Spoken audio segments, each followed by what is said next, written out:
L'histoire de cette île remonte à avant la période néolithique céramique. Les preuves les plus anciennes d'habitation humaine datent d'environ 12 000 ans.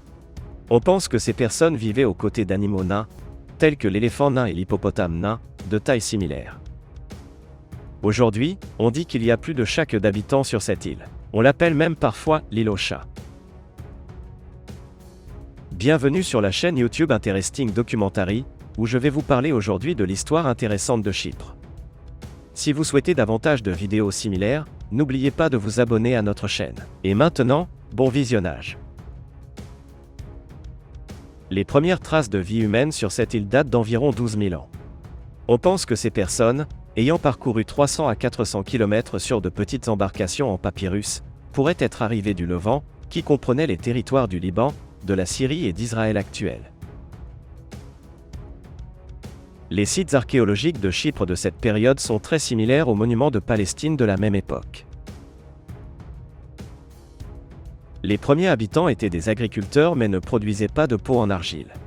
Ces personnes cultivaient du blé sauvage, des chèvres, des porcs, des chiens, des moutons et très peu de bovins. Ils ont introduit des renards et des daims persans à Chypre. La plus ancienne colonie découverte est Kirokitia, qui date d'environ 9000 ans.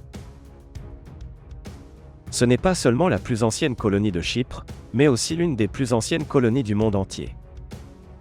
Ces personnes construisaient des maisons rondes avec des sols en chaux brûlés.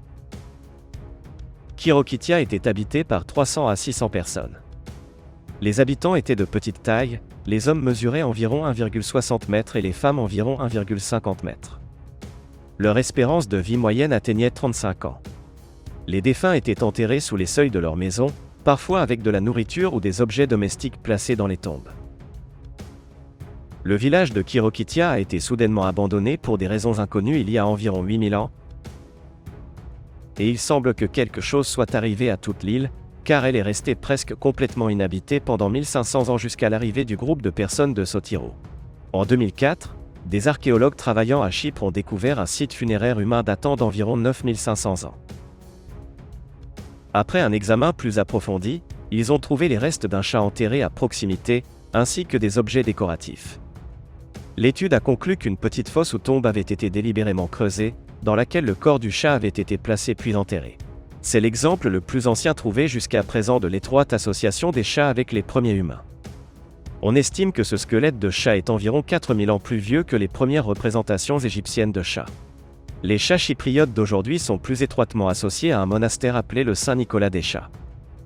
Selon la légende byzantine, Sainte Hélène de Constantinople a amené des centaines de chats à Chypre depuis l'Égypte ou la Palestine il y a environ 1770 ans pour contrôler la population de serpents venimeux qui avait proliféré autour du monastère après une sécheresse de 37 ans. Le monastère avait 2 cloches, l'une pour appeler les chats à manger et l'autre pour les envoyer dans les champs chasser les serpents. Alors que les colonies de l'île de Chypre se développaient de l'âge de pierre à l'âge du bronze, de nombreux villages néolithiques furent abandonnés et les gens s'installèrent dans les plaines et au pied des montagnes. De plus, pendant cette période de transition, la poterie chypriote était distinctive par sa forme et son design, et de petites figurines de déesses de la fertilité apparurent pour la première fois. Au cours de la même période, les Chypriotes furent grandement influencés par les commerçants de la grande civilisation minoenne qui s'était formée en Crète. Cependant, bien que le commerce ait été assez étendu, peu de colons arrivèrent à Chypre. Les commerçants minoennes s'établirent les bases du commerce chypriote. Le progrès culturel, l'économie florissante et un manque de défense relativement important attirèrent l'attention de voisins plus puissants, et il y a environ 3500 ans, les forces du pharaon égyptien Thoutmose III envahirent l'île. Plus tard, des commerçants mycéniens et mycéniens achéens du nord-est du Péloponnèse en Grèce commencèrent des visites commerciales régulières sur l'île. Vers la fin de la guerre de Troie, qui eut lieu il y a environ 3200 ans, de nombreux colons arrivèrent. Les nouveaux arrivants répandirent l'usage de leur langue parlée et introduisirent l'écriture, ce qui facilita grandement le commerce. L'île de Chypre était stratégiquement située le long des routes commerciales de la mer Méditerranée orientale et fut gouvernée par diverses puissances impériales au cours du premier millénaire avant Jésus-Christ. Parmi elles figuraient les Assyriens, les Égyptiens, les Perses, les Macédoniens et enfin les Romains.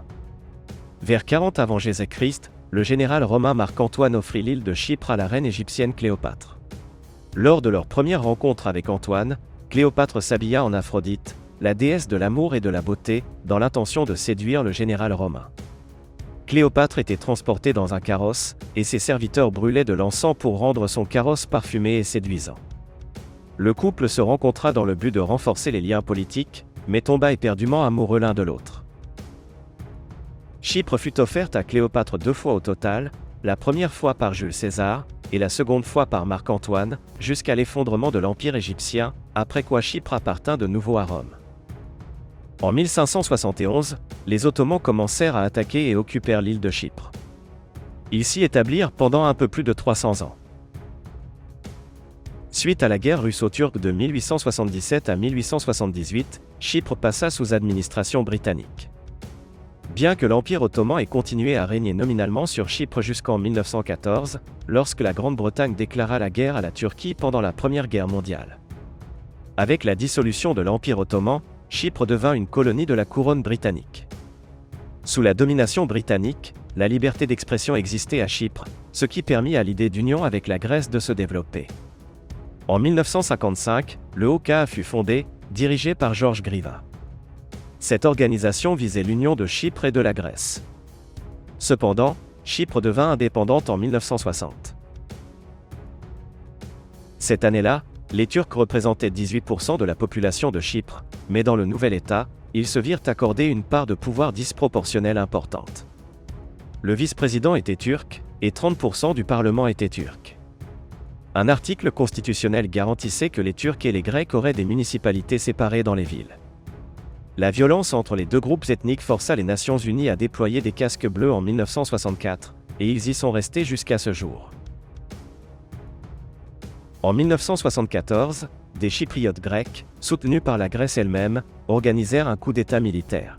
Cependant, la Turquie utilisa cela comme prétexte pour envahir le nord de Chypre et y rester. En raison de l'invasion et de la violence turque, des milliers de Grecs quittèrent Chypre. En 1975, l'État fédéré turc de Chypre du Nord fut établi, reconnu uniquement par la Turquie et peut-être la Russie. Des milliers de Turcs s'installèrent dans le nord de Chypre. La communauté internationale considère Chypre du Nord comme illégalement occupée par la Turquie. C'est vraiment une histoire intéressante de Chypre, une histoire que vous ne connaissiez probablement pas. Si vous souhaitez d'autres vidéos similaires, n'oubliez pas de vous abonner à notre chaîne, et maintenant, à bientôt dans la prochaine vidéo des documentaires intéressants.